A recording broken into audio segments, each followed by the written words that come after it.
Hi, it's me, Ingrid P. And here we are on episode 5 of driving lessons for ADHD, which is where we're going through this book and going through what can help for ADHD. And here we're going to be talking about chores. This is advice for ADHD people who have a hard time with executive functioning, which means basically we have a hard time doing tasks, finishing tasks. And so it's really difficult to keep a household when you have ADHD. So this is really important for me, at least, because I have a messy room and everything is a chaos. And so first of all, we have to check what are the problems that we have and what do we need help with, and what could we receive help for. Occupational therapists are the gods of this. They understand everything of this. And so the first thing is so this is called cleaning, hygiene, shopping, and preparing food, basically. And so here, Karl, the fictional person, he's not a fictional person, actually, he's a person. But he's the client in this situation who has ADHD, and he has problems. And so this is something that occupational therapists do when they meet you, and they did this to me when I met an occupational therapist. They check, what can you do and what do you need help with? And so Karl, he manages doing cleaning, he can shop, he can cook, he really loves cooking, he can clean, and he can come on time. These are the things that he manages on his own without any help. But Karl needs some help. He needs to check his blood pressure, because he never does it if he's left to his own devices. He needs help over his economy, because he has difficulty with finances since he's unemployed, and he just thinks that this whole thing is boring. With his his post, his mail, he has a hard time paying his bills. He also has a hard time doing things like fixing stuff in his apartment. And he has a hard time doing things that are self-care for himself. For me, I would say that I can manage shopping, I can manage coming on time, I can manage my economy, I can manage the laundry, sort of, and I can manage a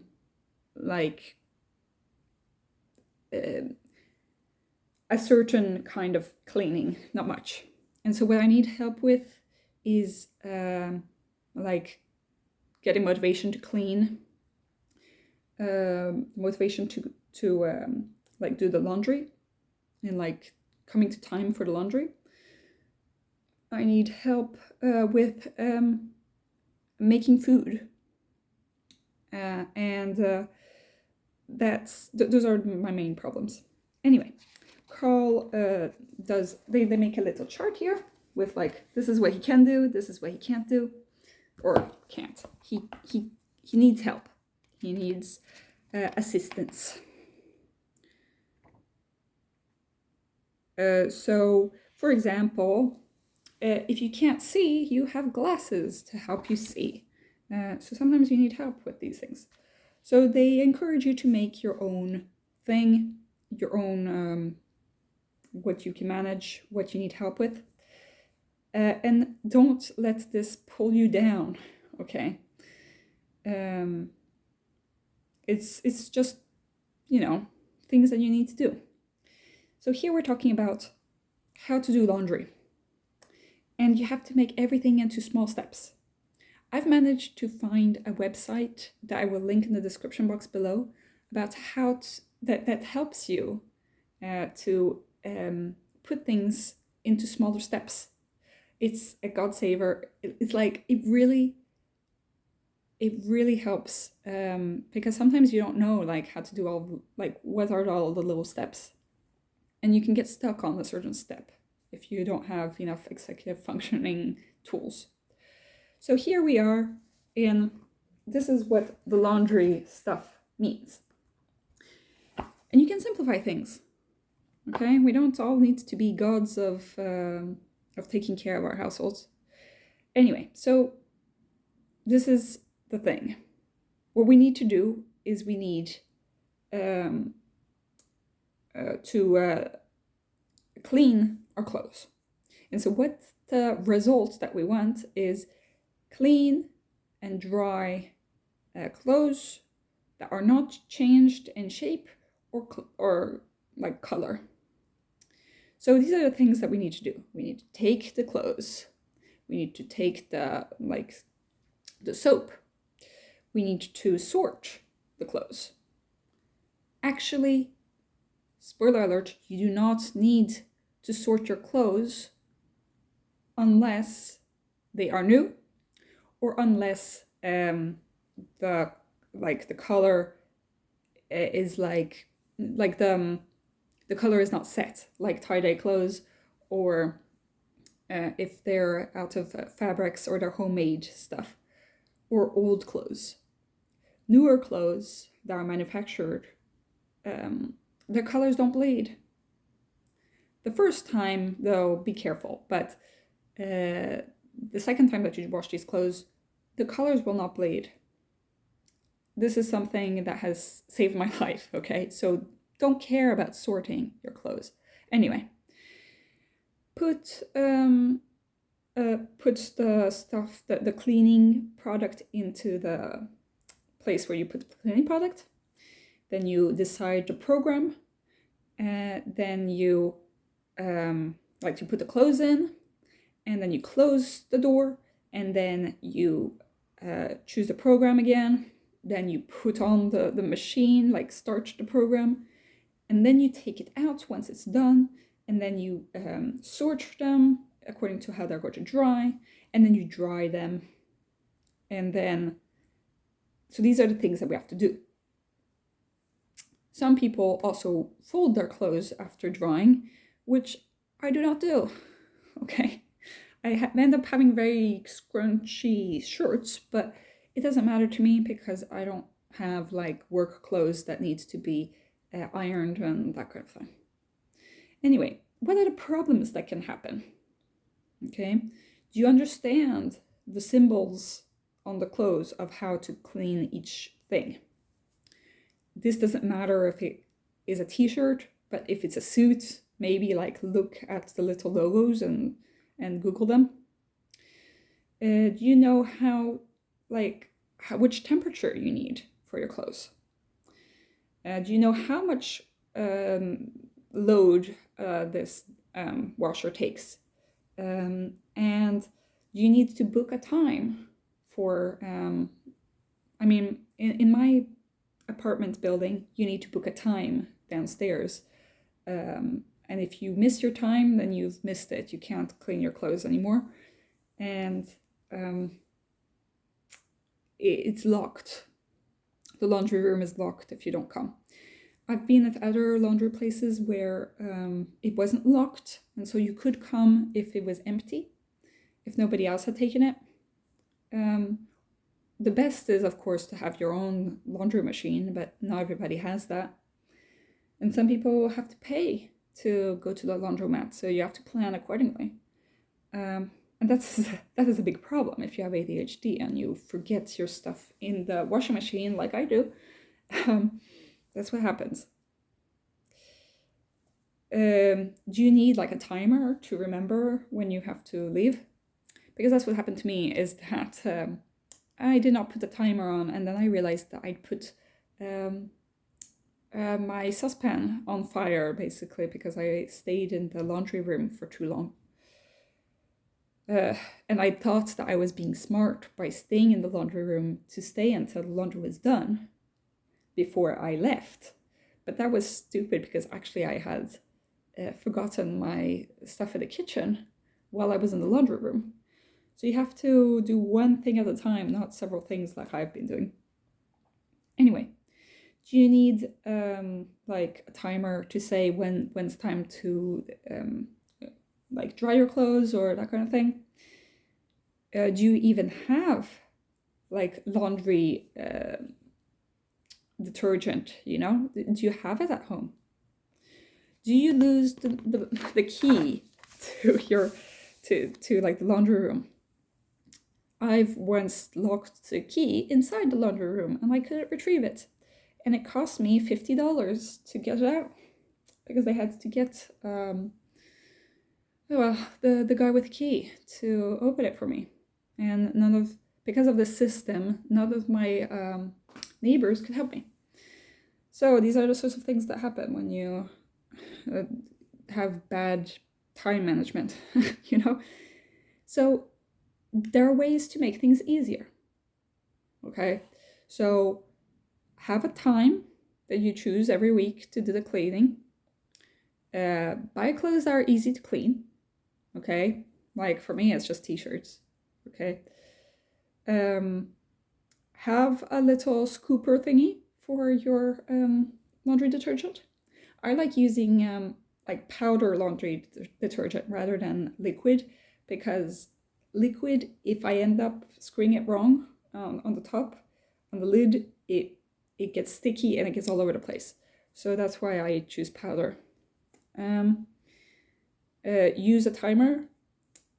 Put the key to the laundry room somewhere that you can see it, or like together with your house keys.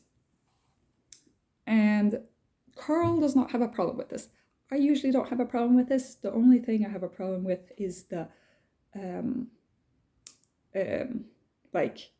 wet laundry staying there for quite a long time before I remembered I have to go and get it. And the fact that I do not fold my laundry once I'm done, and then it ends up like getting all scrunkly, you know. Anyway, but now that I am not losing my key in the laundry room, things are going much better. Because now I just chant to myself, key, all the way down to the laundry room every time that I go to the laundry room. So I remember in that way that I need a key. So that's that about the laundry. Then cleaning. Cleaning is hard. I grew up in a hoarder house, so there was rarely anything that I could clean. But Karl likes to clean. He finds it really exciting. I hate cleaning, so he likes having a hoover. He likes mopping. I hate mopping. He tries to like throw out stuff that he doesn't need. I do that too.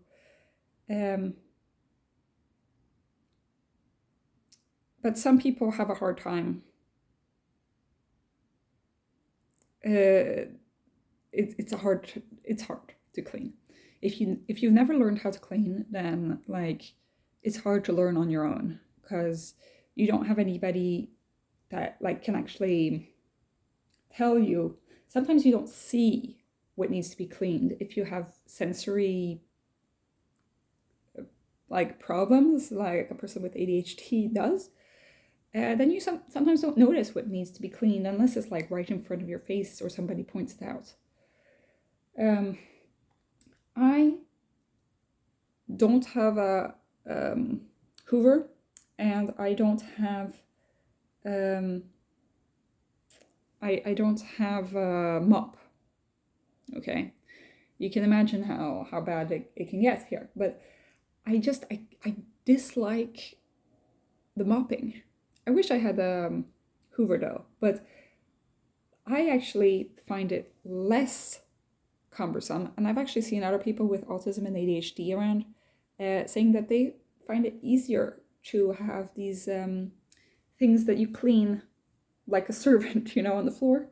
You just clean by crouching on the floor and cleaning in that way. I find it easier. I don't like doing the mopping. I hate that the water, like, you have to take away everything, and then you have to like do things in a specific step. It's really annoying.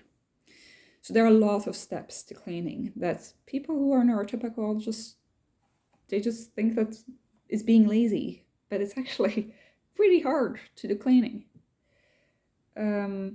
So then you do the same thing. You say, what do you have to do? You have to clean. What do you want? You want a clean apartment. What do you have to do? All of the steps, which is like take out the brush and the pan to sweep. Or I have these little slippers that have like fuzzy things on the end, so you can like walk around and clean at the same time. What kind of difficulties you could face? The difficulties could be I hate like filling up this pail with water, I hate cold water. I don't want it next to me, and I have to put the soapy stuff in it, and then I have to like put the mop in it, and that is difficult. And other things is I don't recognize the mess, so that's a difficulty. And things that can make things easier for you. So for me, it's using these like pre-made like wipes for like floor wipes, and cleaning in that way, so that I forget about all the mopping.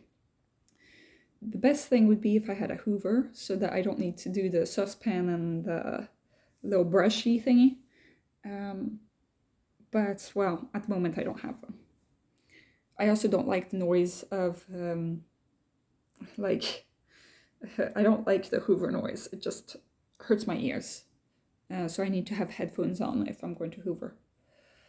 Anyway, and then there's about shopping.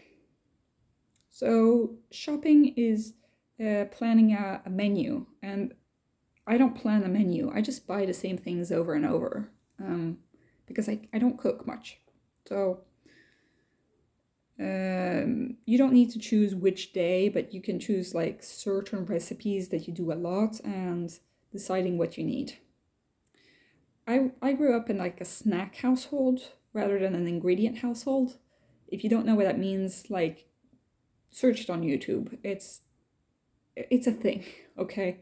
At my house, when I was growing up, we always had a lot of snacks, but we didn't really have all of the stuff that you need to cook a meal. So the kinds of things that are ingredients are like onions, or garlic, or like whipped cream, or just different kinds of creams, different kinds of like spices, that kind of thing. So what Karl likes to make, he likes making spinach soup with eggs. He likes making chicken stroganoff with rice, and he likes making tuna pasta. Tuna pasta has been recommended to me by several friends as like the easy thing to do, and I think that it would actually be kind of a good thing. I don't know how to make it, but I think it would be easy. Another one is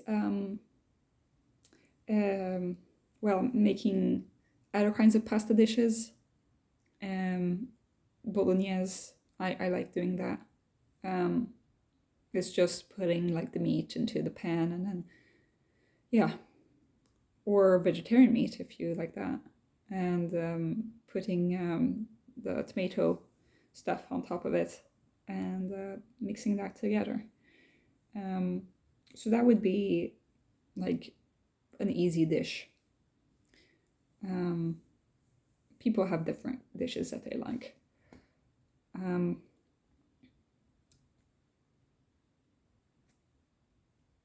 So Karl does not like the refrigerator. He just doesn't like it. But he realizes that he can use his freezer to keep food so that he doesn't need to deal with buying food all the time. So what they tell you to do here is to make a weekly menu, to make a list, a shopping list that you actually follow. I mean, for me, it's like I'll make a shopping list, or like the list is already in my head. I don't actually need to write it down. But it's not like I actually make recipes out of these things. It's good to have a list of things that you always need at home and like go do the shopping. And the last part is to cook, which I suck at. But Karl loves doing that. He always likes cooking. So what they tell us to do is to make sure that you have everything in your kitchen to be able to make food.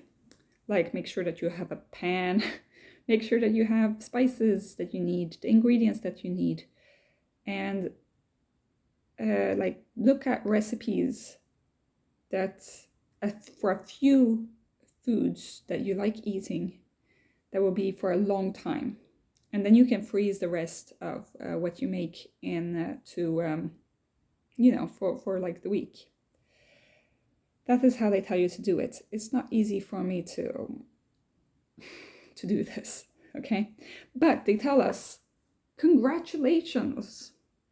We only have one part left until we are done with our driving license. So now it is how next part will be how to drive like consciously and how to do things now rather than wait for later. Okay, so tell me what you guys think. I think that these tips can be good for people even if they don't have ADHD. But yeah, have a great day, everybody. Bye.